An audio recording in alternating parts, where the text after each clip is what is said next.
Welcome back to Wild, Wise and Curious, Embracing Our Journey, where we're excited to continue the conversation around all things peri and beyond. We'll continue to explore all our stories, challenges and importantly the wisdom we learn along the way. As usual, we'd love to chat with women just like you who might like to share your own perimeno or post-menopause stories with us. We can't wait to chat with you. Okay, today we're joined by Rhonda. Welcome, Rhonda. Thank you. When we start these conversations, we normally just start with a simple question, which is literally, how did you come to realise that you were in perimenopause? Yeah, that's a really good question. And I didn't, and I don't think I had any awareness about being in perimenopause. What's the reason for that? The reason for it is I was 34 and I was diagnosed with breast cancer. And I don't know if you know this, but when you have chemotherapy, you get an option, where it's, will save your eggs, but you automatically, 9 times out of 10, women will find themselves that they are immediately, maybe after two or three treatments, out of maybe 6, maybe 9 sometimes, you will be thrust, is probably the best way to describe it. You are thrust into the menopause and you don't even go through the perimenopausal stage. Periods stop. And I think mine didn't come back, and it came back literally for a couple of months, for about 2 years. So that's going from, you get your diagnosis, you start your treatment, and then bam, you are in this minefield of hormonal craziness. Wow. Where you can't really identify exactly what is it. And I don't really talk about this as part of my journey.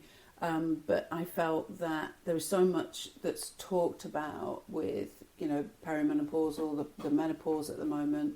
Because what that also means is with breast cancer is that it's, and there was a lot of stuff in the early days about HRT, and also about various different herbal remedies and things like that.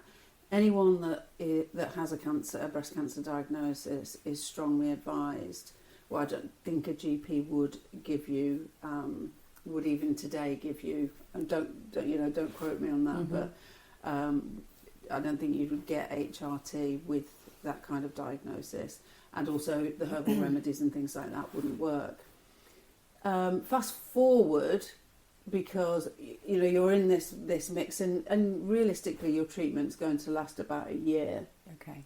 And once that treatment is over, you're thinking, oh, my body's going to get back to normal, and it doesn't go back to normal. So I did go through the sweats and the night sweats. Yeah. I did go through, and again, this is on reflection. It's always like a reflection where you're thinking, well, did I do that? And the only reflection I have, and that I can really, really say, yes, that actually happened, is the night sweats. Okay. What was happening in terms of a mood side of things? Was I flipping out? Was I being affected? Did I was I sort of fuzzy? Was I cloudy? Yeah.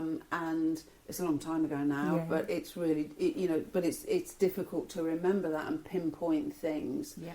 And also how much of that is combined with the fact that it's, because you do get, it's very common to be labelled for having chemo brain, because that also affects it. So you've got so many things going on inside of your body. And going through the cancer diagnosis and all that, everything that brings with itself as well. Yeah, absolutely. And the other thing is that this was 21 years ago. So the big thing is that in those days, I was still, it was still regarded as being very young. One of the things that, one of the big reasons I wanted to come, and be a guest on your podcast is about the fact that women are getting younger and younger and being diagnosed younger and younger and younger.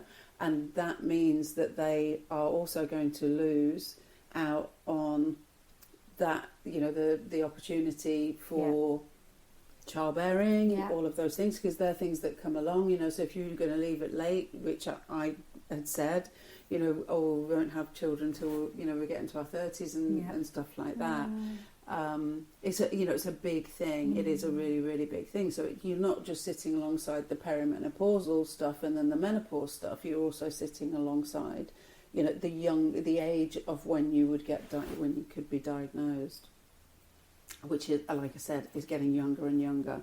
I know of 2 women that are having treatment at the moment, and they're both 28. Wow, crikey! Now, being 28. And it's not unusual, you say, wow, that's not unusual. I mean, it's the statistics are still in the higher end, so the 50 plus. However, like I said, it is getting younger and younger. Who knows why? Lifestyle. There are different, and there are probably 30 or 40 different types of breast cancer as well. And these are things that you find out. And there's a new kid on the block. Suddenly where that's a different type of cancer, because my cancer isn't the same as yours. And how does that affect the menopause? And would that do those treatments? Would they still affect it? And the other thing is that I did go a period of maybe it was probably 10, 15 years, and then suddenly I had to have more treatment following that because I had a recurrence, and that meant that it actually gave me my periods back. So it was really, really strange. So for 15 years, after 15 years, what would I have been then? Late 40s. That I had periods for about 4 months. And was that based around the treatment you were having, or was that? It was. So it was definitely around the treatment, but just incredible that the body reacted. My body reacted that, and it was regular as well. The periods were over those 4 or 5 months were regular. Wow. And so did the periods then just stopped after the 4 or 5 months, and it went back to how you'd been before? Yeah. When you were having those periods again, did they feel like they did when you had periods? Yes, exactly the same. So you'd have the same feelings in your body and the aches and and I was one of the unfortunate women that really suffered with periods. It would be the only day that I would be off school. Yeah. Too many ibuprofen to relieve the inflammation, but I really did suffer. Oh, crikey. Crikey. So when you stopped the treatment then that the periods just stopped? Just stopped. No, it was 2 months in. So the treatments have changed so much. Yeah. Between your 2? They've changed so much in the way that they treat you. So that's one of the really fantastic things about. I say fantastic things. It is fantastic that the way that it's treated, the way that breast cancer is treated now is so much better for the patient, and not really as invasive for the patient as it used to be. So, and they do it in different ways. So my breast tumour was really, really large. So I probably had it for quite a number of years without even realising it. Was that the first one? First time, yeah. So I had 3 cycles of a drug that were like these huge horse injections that they would put into your arm. And it didn't, because they wanted to be able to see if it was shrinking the tumour first before there was any surgery. So that's after the third.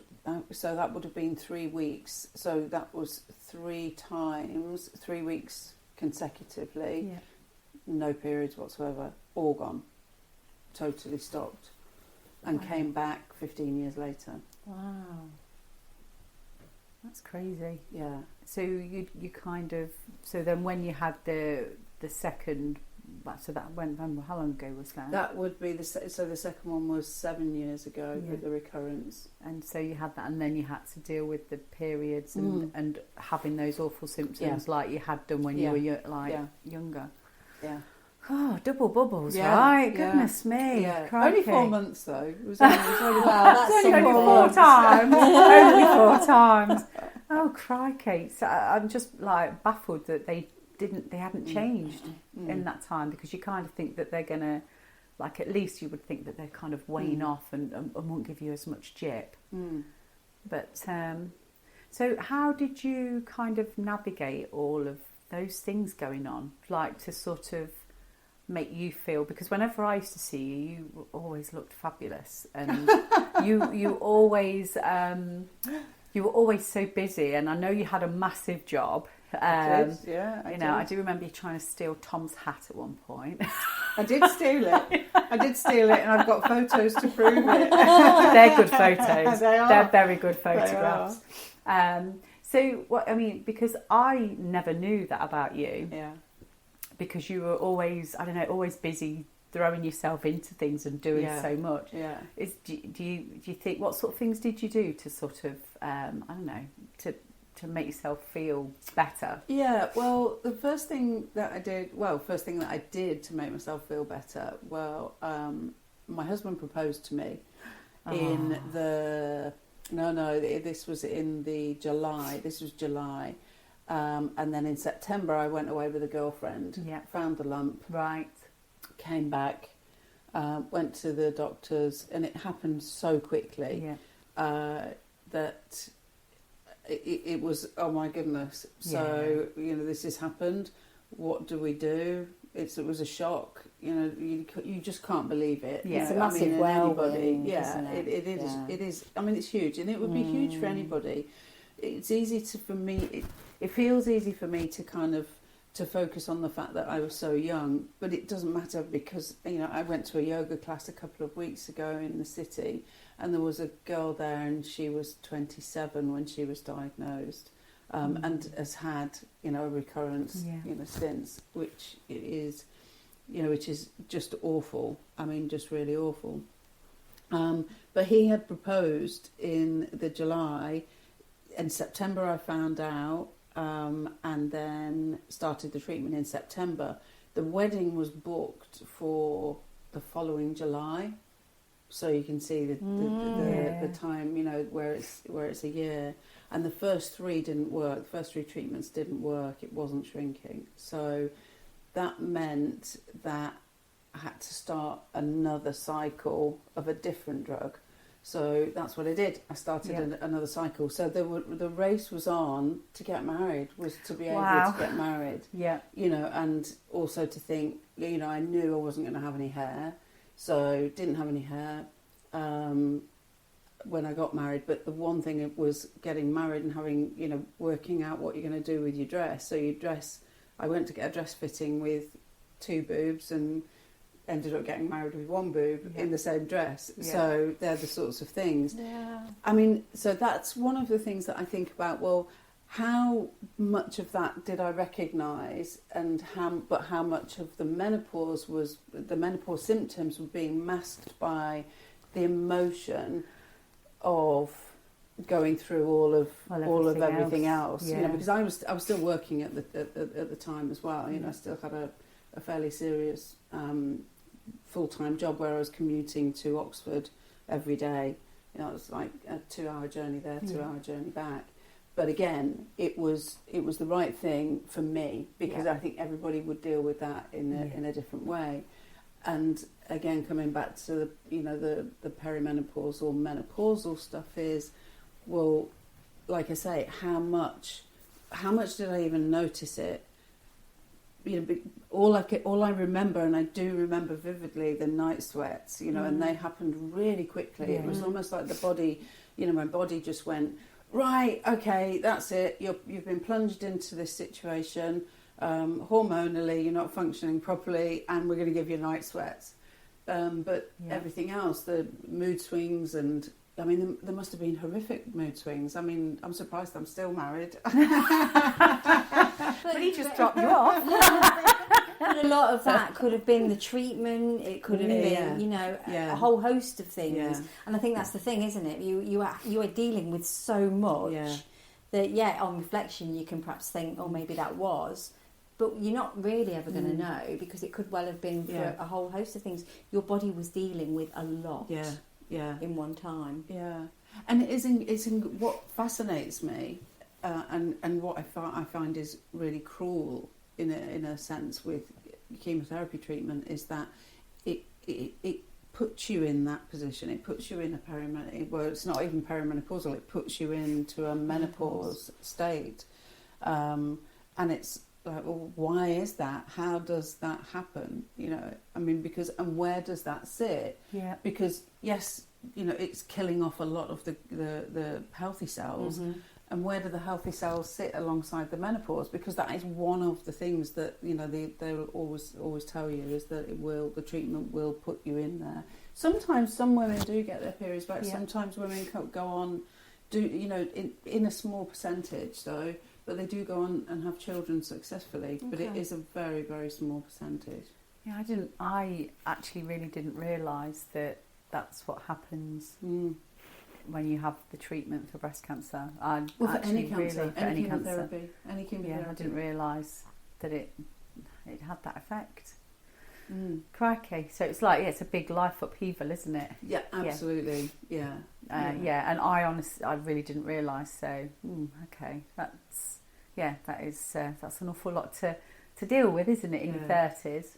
It is, definitely. It really was, you know, and the celebration, and again, the focus always is on that rather than what am I going through, and woe is me, and maybe I should get some HRT, or should investigate, or, you know, all of those natural remedies, or whatever the case may be. And I am a big supporter of natural, you know, the naturopath way.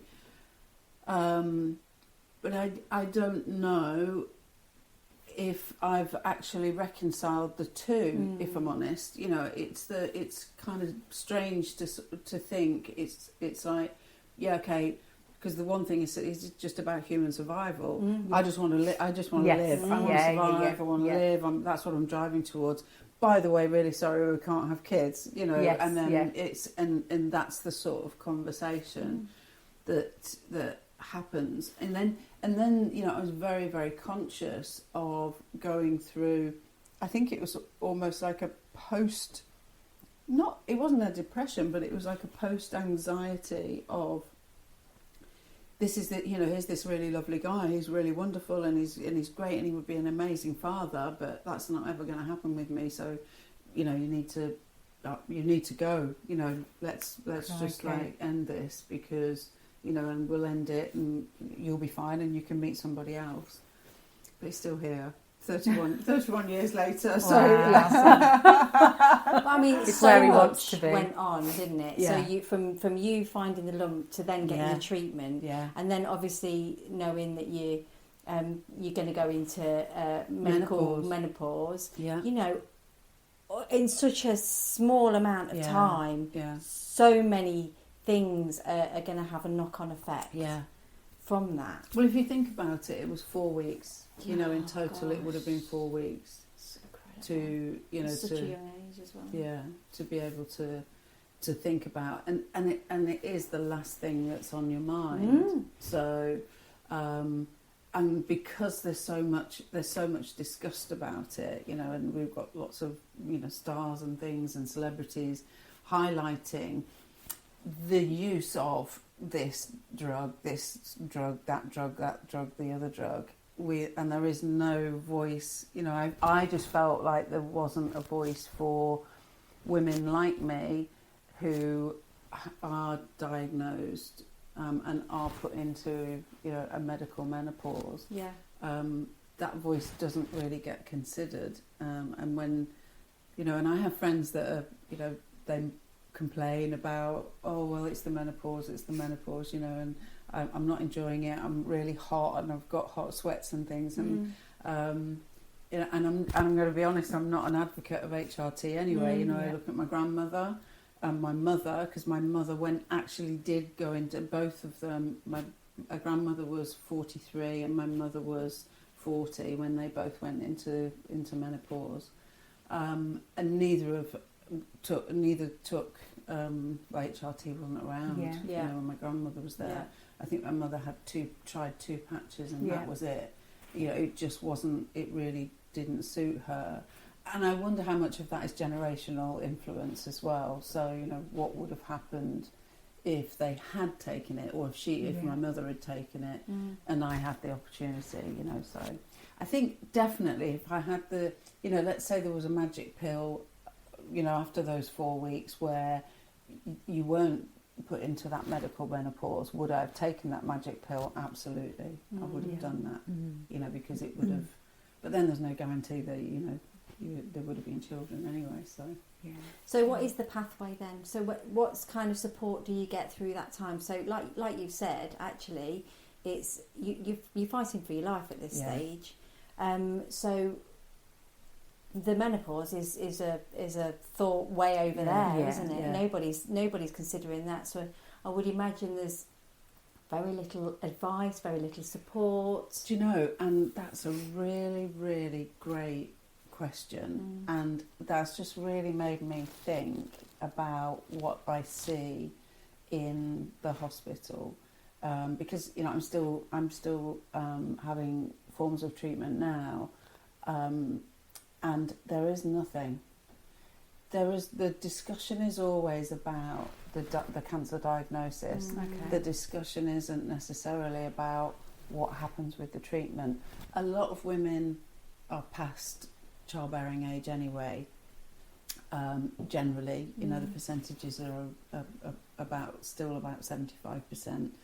25% would be under 40, but you know, there's a lot of women still having children at 40 or up to 40, and there is very, very little information, guidance, support on that topic. You know, the realisation of this is what's going to happen with the treatment. So it's a really good point that you make. Yeah, really good point. Yeah, because you'd kind of like to think that there would be somewhere you could go and talk to specialists or other women that have been through something similar but are perhaps, you know, a few years ahead of you, just to sort of like say, you know, well, what did you do? What worked for you to kind of, you know, what things kind of helped you through that time. And like you know, you've said about it's like the fighting for your life kind of thing, but it's all that emotional stuff that you've also got to deal with, haven't you, like going forward. And there should be support for women, because this situation is not going to go away. And like you've said, there's like even younger women presenting with breast cancer, and you know, they're going to need the support like you did. So there's no kind of groups or like there are groups out there, but the groups will tend to be mixed, and again, you know, my recurrence happened when I was 50, not when I was 34. You know, I went all those years with, you know, wow, brilliant, I'm the lucky one. Oh, guess what? No, you're not. So, you know, and that's what happens. You know, that's the way it behaves. It sits there nicely, comfortable and dormant, and then raises its ugly head again. So, however, it's really interesting about, you know, about what gets discussed in relation to the options that people would have. So, you know, and again, it's the timing, because if somebody, let's say you've got a small tumour that's about this big, the likelihood is that they would offer, and I don't know if this is, you would get this under the NHS still, but they would offer to freeze your eggs. Okay. That doesn't mean that you're not going to go into menopause. It means that they'll give you the time to have your eggs frozen and then start the treatment. Okay. Because the treatment is going to sort of like, you know, take all of that away. It is, yeah. So, and I remember my oncologist saying to me, you know, we have got this option, and it was very blasé. Okay. There is an option for you to save your eggs, but you know, my recommendation is that you get started on the treatment as soon as possible. Okay, right. So it was, you know, there was very limited conversation, absolutely zero empathy for a situation. It was more about, look, do you want to live or do you not want to live? You want to save a life, really, save your life. Yeah. It was very black and white, but it's your choice. And was there like a time element to that of how long it would take to freeze eggs and do all those things? I mean, it would depend on where you were. I mean, I would imagine it would be something, you know, anything up to 3 months before you could start your treatment. Yeah. And that's really scary in itself, isn't it? When you're facing what you're facing. Exactly. Yeah. You know, so I guess you're kind of thinking to yourself, do I risk? Yeah. So many things to take into consideration when you're literally blindsided by something in this way. Yeah. Isn't it? Yeah. Yeah, absolutely. And I would be curious as well, you know, and like I said, I talked about the, you know, it was such a shock, and you're dealing with that, but there's all this you know, it's like the hormonally, your body's like turned inside out, outside in, it's upside down. You don't know whether you're coming or going, but a lot of that is your mind, you know. And when I reflect back on that, that's what was controlling everything, you know. And there was 100 what ifs. What if? What if we don't make the wedding? What if we don't do this? What if we don't, you know, all those sorts of things, which is, you know, I can't change that. You know, that's and you learn to grow with that. And that's part of being a human being, exactly. Isn't it? Yeah.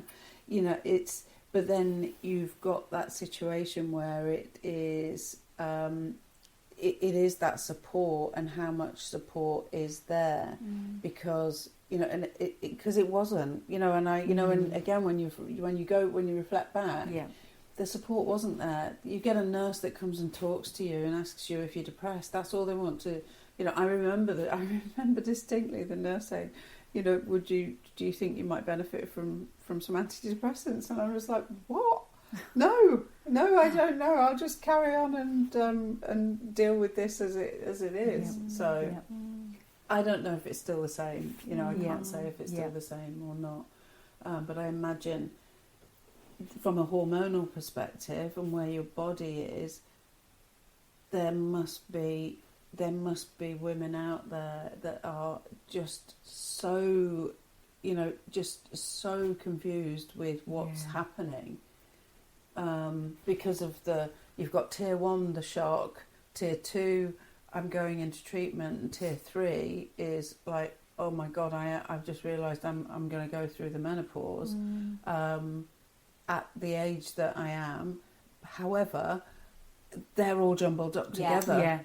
It's all jumbled up together, and it's almost like thinking, well, what is that the menopause? Is that a symptom of the menopause, or is that a symptom of the treatment, or is that a symptom of what's going on in my head that I can't straighten out? And I think you would naturally assume all of it is tied up in the cancer and the treatment and all that. You wouldn't even be giving anything else a second thought, I don't think. I guess we go to the most the sort of like the survival is your kind of top thing, isn't it? That you fight. So it's all. I think you all probably would always go to that one. So what did you do then, Rhonda? How looking back, I'm able to reflect, what were the things that you did through that time to help you navigate what you were going through? I mean, laser focus was the first thing. You know, just absolute laser focus to continue to work, to continue to go through all of the things that I wanted to go through. You know, there was a big target there, which was a wedding. So that was helpful. That was really, really helpful. You know, it was almost like somebody had written in the stars, make sure you propose to her in July because she's going to get a diagnosis in September and she's going to need something to focus on. And that's almost like, you know, something was there happening. So yeah, I think they were the things. I mean, I'm a driven person anyway. You know, I'm a very goal orientated type of character, and you know that's in me. And I think, but one of the things I would say is that, you know, managing it never leaves you alone. I mean, it really doesn't. It's you will think about it every day. Every day you will think about it. Okay. Every day for 14 years I thought about it. It gets less and less and less, and then there are these things where, you know, is that still the hormone stuff? Because remember, once you're out of the treatment, your body's then getting back to some kind of normality, but you're left with, like I say, the vivid memory I have is the night sweats. So I've almost like gone through it and out of it, you know, and that was like 10-15 years ago. So what was my perimenopausal perimenopausal state like? I have absolutely no clue. No, because it was all so jumbled up. Yeah, and I don't know if it was, you know, was that could I have been in that because my grandmother and my mother were very early in theirs. So I could have been in it, and who knows? And you will never know, and no one would be able to prove it. Could it have been a cause? Okay. Yeah, I guess it's kind of like you're never going to know the answers to anything like that, are you? No. And it's something that we talk about, isn't it? Because of like where you're at certain times. Because when I started to go through perimenopause, it was during COVID, so I was on furlough, so you weren't seeing your friends, you weren't seeing your family, you were stuck in your four walls, you know, and then all of a sudden I started getting anxious and then panic attacks and all the rest of it. Would it have been as bad as that if I'd have just been carrying on working and seeing my friends and seeing my family? You never know, and you know, even hindsight being a wonderful thing, you still wouldn't know. So I heard you earlier on mention yoga.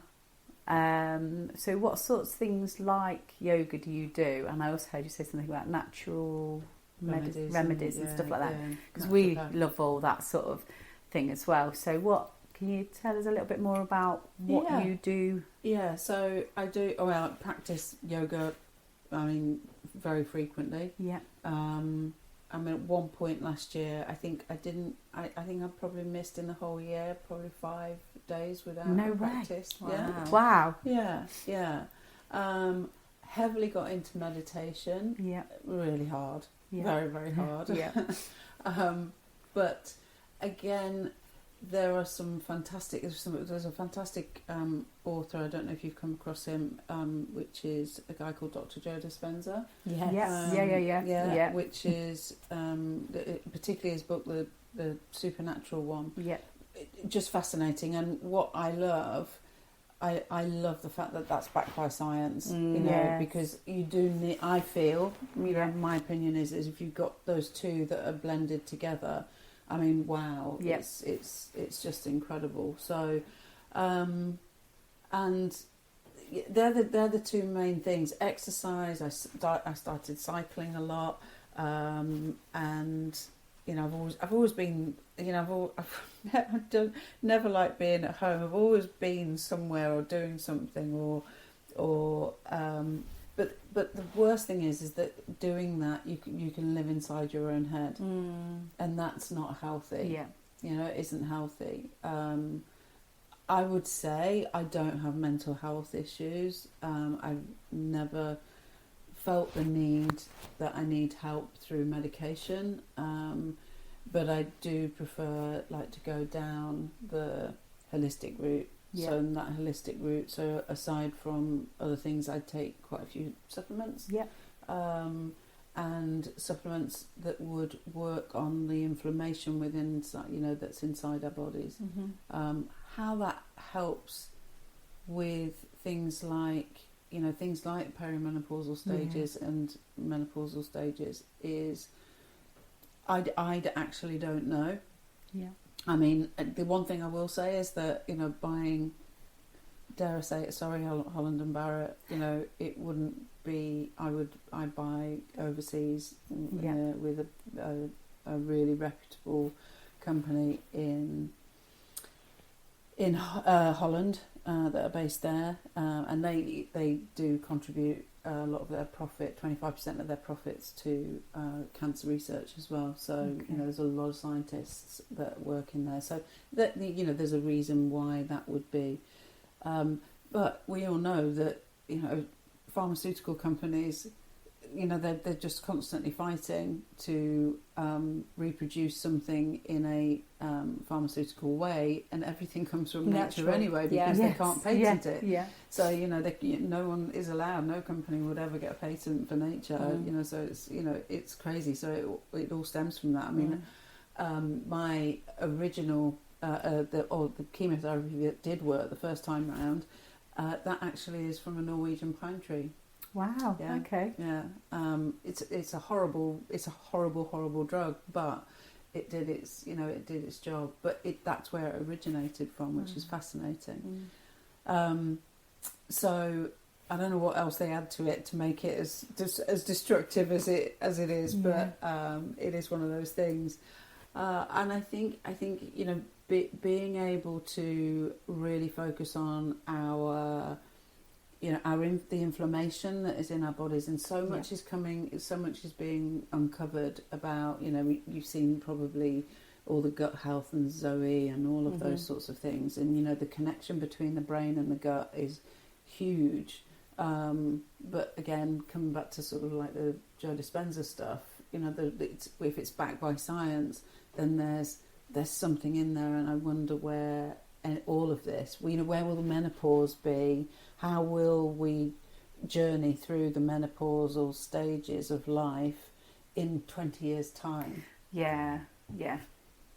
And again, we won't know, because we'll be on the other side of it by then as well. But the only thing we do know is that everybody will be a lot more aware of what's going on because of the conversations we're having now. Yeah. Everyone's going to be able to go to their GP or whoever and have the conversations being a lot more informed than they have been previously.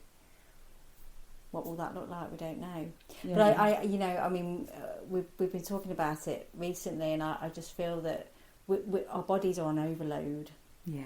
Where everything is thrown at us 24/7. Yeah. You know, even when you go to the supermarkets and the shelves are just absolutely crammed full of.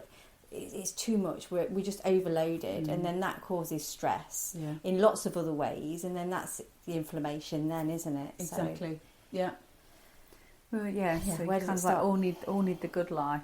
I mean, that's the dream, but you know, that's my. I really just want to simplify everything, dip in and out of society as I want to, and just live in a cabin in the woods. Yeah. And just kind of because you like Lou was saying, you know, I mean, especially with all the travelling and like really busy job, and you know, even with the internet and things now, you can't kind of switch off totally.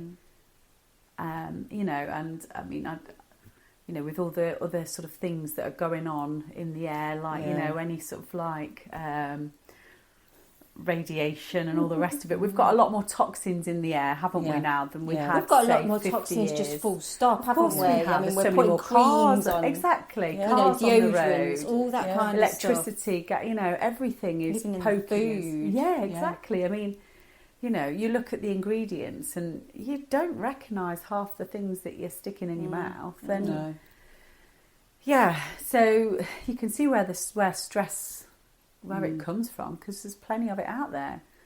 So then it comes down to us simplifying, doesn't it? Yeah, simplifying everything basics, as much as possible. You know, you sort of back to. I mean, I've talked about it a little while ago, but I did the no UPFs. You know, like no ultra processed food. Did it for about 7 or 8 months, and like I felt like sort of so much better and more focused, and I didn't have the like sort of like pea soup head and. Yeah. You know, I slipped off it again at Christmas, just in that one day, had a few naughty things and then just carried on with it. But actually, you know, there's some of the things that help you. Yeah, absolutely. And I would totally agree with that. And I'm the same. And I've practiced that for, you know, probably the last 5 years. I slip. Yeah. You know, but I'm making that choice. Yes. You know, it's my choice to make that.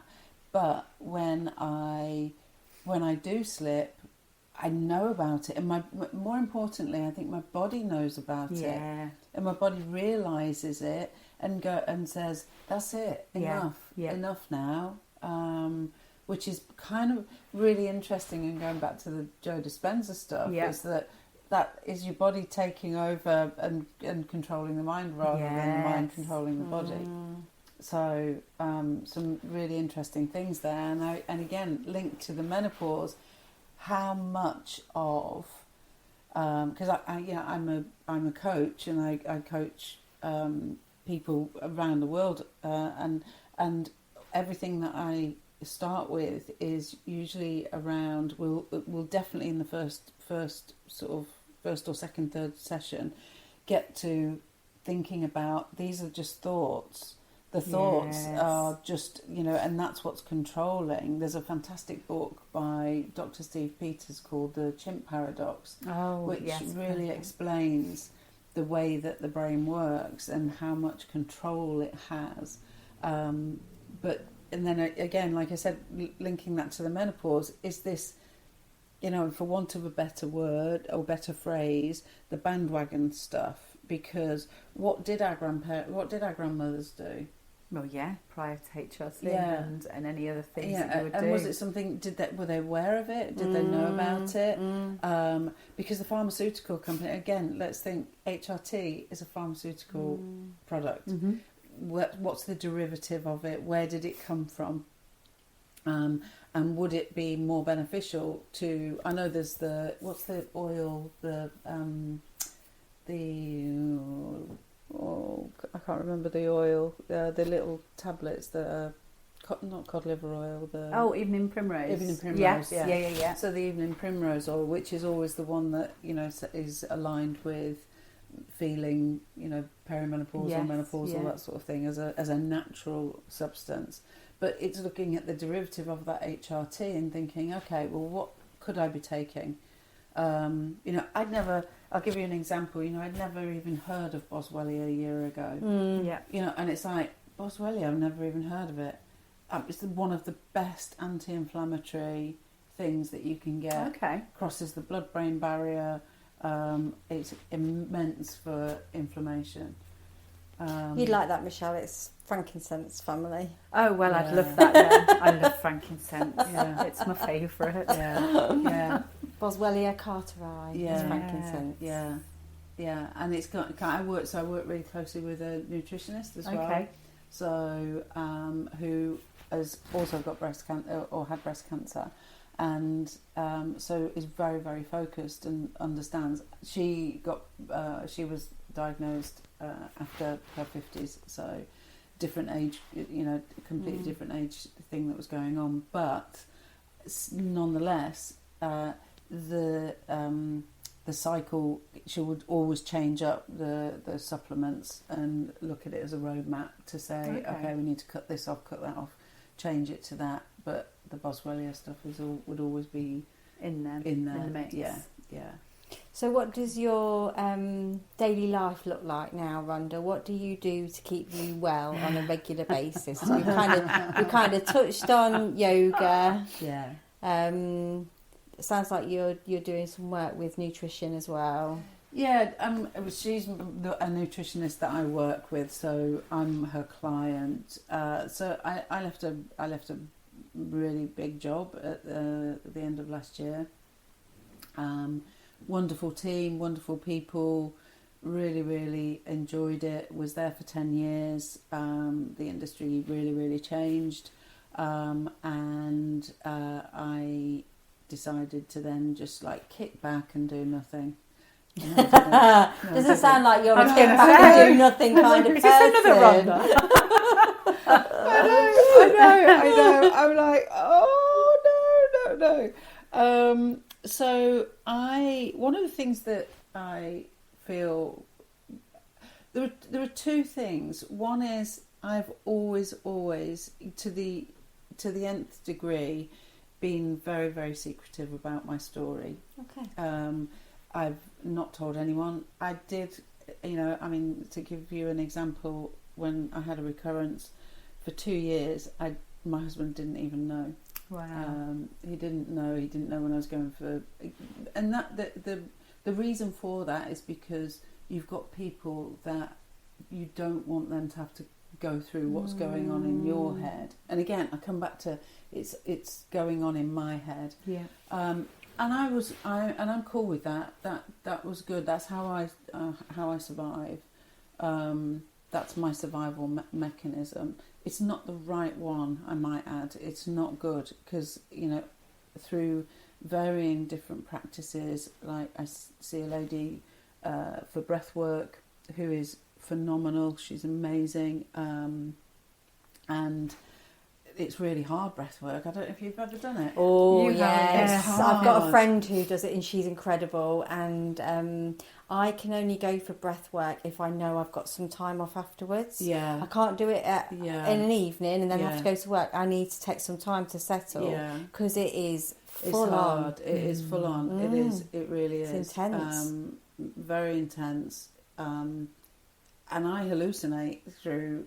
I'm convinced that the eye mask has got patterns on it, and I can understand that. Bizarre. And the first time I went, I said, "How big are these crystals in my hands?" And she said, "Like, open your hand, open it." They were that big. They felt like bricks in my hands. It was incredible, honestly. Wow. And that's like the power of the body, I think. So, going back to the question of, what are you doing now? What I found really fascinating is I've never really worked in Leicester. I've always been usually on a plane.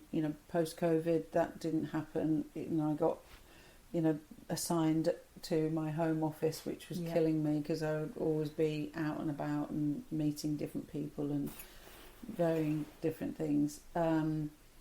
So I started networking in the local area because I didn't really have a network. And one of the things that really, really struck me was how many women that I've come across that I see that look, and it's across the board. It might be they might feel challenged with applying for a job. They might feel that they, suffering from imposter syndrome. They are afraid to speak up in a meeting. In fact, somebody said that to me last week, and she said, she was just such a lovely girl, and she said, I just can't even get my words out. It could be a whole array of things. So, and I hadn't really thought about that because I've always worked in a very male-dominated industry. For 30 years, my corporate life has been in a very male-dominated industry, and it's like, just suck it up type attitude. And I just didn't realise how naive I had been in looking at what is really going on for women and what's really going on for women in their belief in themselves, their self-esteem and their confidence in particular. So what am I doing now is I'm working on a website. My website, it needs to be sorted out, and I am going to develop some online courses. Amazing. And I'm also going to create something called the Confidence Club, which will be aimed at women, and it will cover, I haven't quite made up my mind yet whether to sort of silo professions, because there'll be a lot of nurses that will feel that if it's a man that's doing the management, making the decisions, I hear a lot of women that work in the public sector speak like this. But it's universal though, Rhonda, regardless of what sector. I mean, I've worked in private sector, I've worked in voluntary sector. It's the same across the board. I spoke to a couple of ladies from voluntary action Yeah. And and one of them said, it's just incredible, please, what can we do? Let's have a meeting, because there are so many problems that we have with women in leadership, with women and their confidence. It's the confidence thing. So, using the stuff that I went to university with, looking at the psychology of it all, and it could be an array of things. I'm standing up and giving a presentation, and these are all things that they're not natural to me, but they're things that I've never really been phased with, phased about. And I get my kicks out of, as a leader, and I've led a lot of teams, groups, and, recently a big international group of leaders in their own right. And I just want to give something back. I want to give a lot back. I want to give a lot back and help women. And if it's, on a local level, and then it becomes a regional level, and then becomes a national level, then, that would be wonderful. And things like profit, I've working for companies that are, private equity owned, or they've been on the AIM, or and a family company, where I've been on the board, and the profit has never been an incentive for me. It's never been about money. It's always been about the people. It's been about, an engaged employee with an engaged client, and it's a consequence. Making profit is a consequence of getting those two things relationships. Right. Yeah, exactly. Yeah, exactly. And I also think, helping women work through some of the things that they're working through. If they are in the menopause and they're recognising things, and we're talking about it openly. My sister works for a really big organisation, and they have a menopause club. Okay. Which is and a perimenopausal and menopausal, where they will come together once a month as a group of women, and discuss. Just have a safe space to talk about things. And I think that's the whole thing, is just creating these safe spaces. And like you said, women, we've got this world which is so fast and vast that it's so difficult to just look at things and think, what is stopping you? What's holding on to that? What's holding you back from believing in yourself? And that's really important to me, to help people, particularly help women to get past that. And it does come with perimenopause. I think there's an element, and I'm not sure when it happens, but there's an element of, like, I hadn't got very much confidence at all, and I to do a presentation would scare the living hell out of me. And so I started studying psychology purely because I wanted to understand what made me scared to death of talking to a room full of 5 people, whereas my husband could talk to a room full of hundreds, and it not faze him in the slightest. And it wasn't sitting with me. I couldn't understand what the difference was. So I went through and started doing university. I did Open University, did psychology, because I wanted to understand it. I became curious of what, all of that. But again, I think going through perimenopause, I realised how much I'd lost my voice, and I'd really lost my confidence, and I really felt like I wasn't able to add any value. That is changing now, coming into midlife. Everybody around me, poor bless them, because I will spout from the rooftops now, but I would still struggle with having a room full of people and having to so it's a process. Yes. Yeah, it is a process. I think I saw something, and it might have been on LinkedIn, and it was something about women applying for jobs. Yes, like, I saw that. If a job was asking for, if they could 10, do 80%, yes, if they can do, and it's true, and that makes sense. If they could do 80% of the tasks, they would say that they can't do the job. if a man saw the same job Yeah. And could only do 50% of the task, they'd still apply. Yeah. And that any recruiter would tell you that. So, and there's some sort of that's statistic there somewhere as well about the menopausal women either losing their jobs, leaving their jobs, completely going and doing something completely different because they feel like they can't do that anymore. We're losing a whole host of people that are very competent at their jobs because they feel like they can't do it anymore. And my curiosity sits around, because I went through it earlier.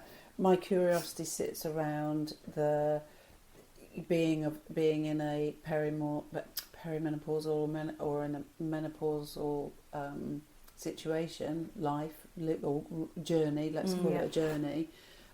What do male employers really think, and what do they really say behind closed doors? I don't think I'd want to know, Rhonda. No, I don't think any. I don't think any of us would want to know. But that has to be a topic of conversation within the workplace, where it is understood. Because what you're saying is, it's left to that woman to have a conversation with her mate, sort of thing, to say, I think I've screwed up. Now, what's not to say that she would have screwed up anyway, regardless of going through the menopause. But it gives an opportunity, and this is one of the things where I think we're making such a big thing about it, because and do we need to make a big thing about it? And I see both sides of it. I genuinely see both sides of it. So we're making this big thing about it, which gives it gives a bullet to be fired. And then that makes it, it just fulfills itself with, she's going through the menopause. I'm going through the menopause. I can't cope because I've got this label now that I can stick on my jacket. But there's no reason that 10 years in that career they wouldn't have made the same mistake. They just didn't learn from it. But now we've got that label. It's a double-edged sword, isn't it? Because there is that, and I hadn't really thought about it the way you've just put it. So in theory, someone could be talking behind closed doors. Well, what do you expect? She's menopausal. I mean, but at the same time, you want to make sure that the women coming in behind you are armed and know what potentially they might have happen. And if that does happen, that there are ways to sort of get help. I'm not putting the sunshine out, but I can't see a thing. So it's really is a double-edged sword, isn't it? Because you want to spread the word so that people get it and they know potentially if things start happening to them, what it is. But you're right. I've not really thought about it like that. I guess it does give fuel for people who, people who aren't. Let's face it, all men or other women, because it's not just men that view it. It can be other women. But everybody is in a relationship with a woman at some level, whether it's a mum, a sister, an auntie, a daughter. And really, we should have the knowledge, but we shouldn't have any backlash from it. Essentially, absolutely. Because all it does is it accentuates the fact that. So, for example, if I go to a meeting, I'm feeling all flabbergasted and I can't get my words out. Brain fog is hitting. I can't access the words. I feel stupid enough anyway, without somebody else corroborating that. But ideally, I need to be able to say, I'm sorry, I'm just having a moment, just give me a minute, and then continue, and then it not even be a thing. Exactly. It's almost like that's the space that we need to be in. It is. It really where is. we're accepting of it. It's not even a thing. No. You carry on. It's not even a thing. And there's no backlash from you it. jump back in when you're ready. It's like walking in with the label on and going, just need a minute. Give me 2 minutes and I'll be fine. Then taking the label off and sticking it on the door. And just being the person on as you who are. do. Absolutely. That's the point we need to be at. It is exactly where we need to be. It's exactly where we need to be. And one of the things, I was reading some really interesting data at the beginning of the week, which said that they estimate it's going to take 5 generations for gender parity. Yes, Wow. it's a long, long way away, isn't it? And if you think about where we are now, if we look at the geographical state of the world, it feels like we got, 10%, there, and it's all just come crashing back down again when we look at what men have as, when they're looking, or young men have as, I know that I don't have kids, but this is Andrew, whatever his name is. We won't. And then you've got some of the, some of the leading politicians of some of the countries that we have got, and some of the things that are happening, as recent as last week, and they're the examples that the future leaders have got. And then when I say future leaders, the kids coming out that are doing their A-levels and, at university and things like that, that's what they've got as an example. And, it just feels like we've taken an even bigger step. So, could it be 6 generations as opposed to the 5?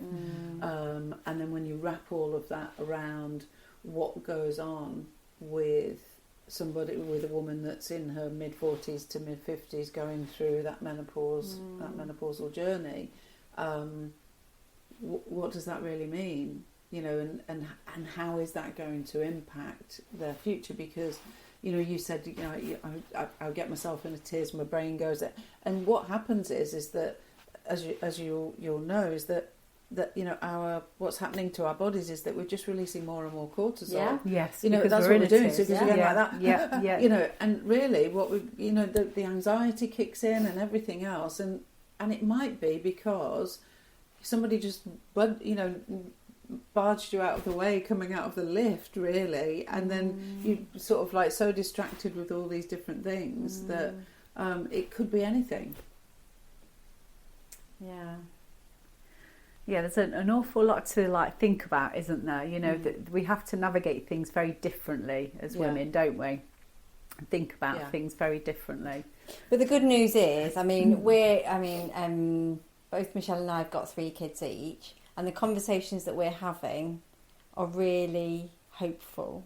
Yeah. And the fact that we're having this conversation in an open forum then allows us to have those conversations at home. And they already know far more than we knew at their age. Yeah.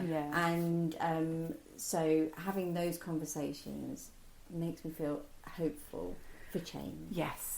Yeah, my 20-year-old son edits all the podcasts for us, so he knows more about this period in a woman's life than we do. Yeah. Because he has to listen to it and then listen to it and then listen to it. Yeah. So, that is hopeful. Yeah, that is hopeful. Okay. Well, thank you so much for coming in to chat with us today, Rhonda. It was really, really nice to see you and to have a good catch up. I think we're going to. Thank you for joining us, Rhonda. Really appreciate listening to your journey. It's been really, really interesting. Yeah. You're very welcome. Thank you. you. Thank you very much.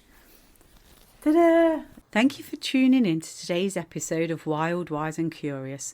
If you'd like to be a guest on the show, feel free to email us at info@wildwiseandcurious.com or reach out on our socials at wild_wise_and_curious. And don't forget to hit subscribe so you never miss an episode. Stay curious and we'll see you next time.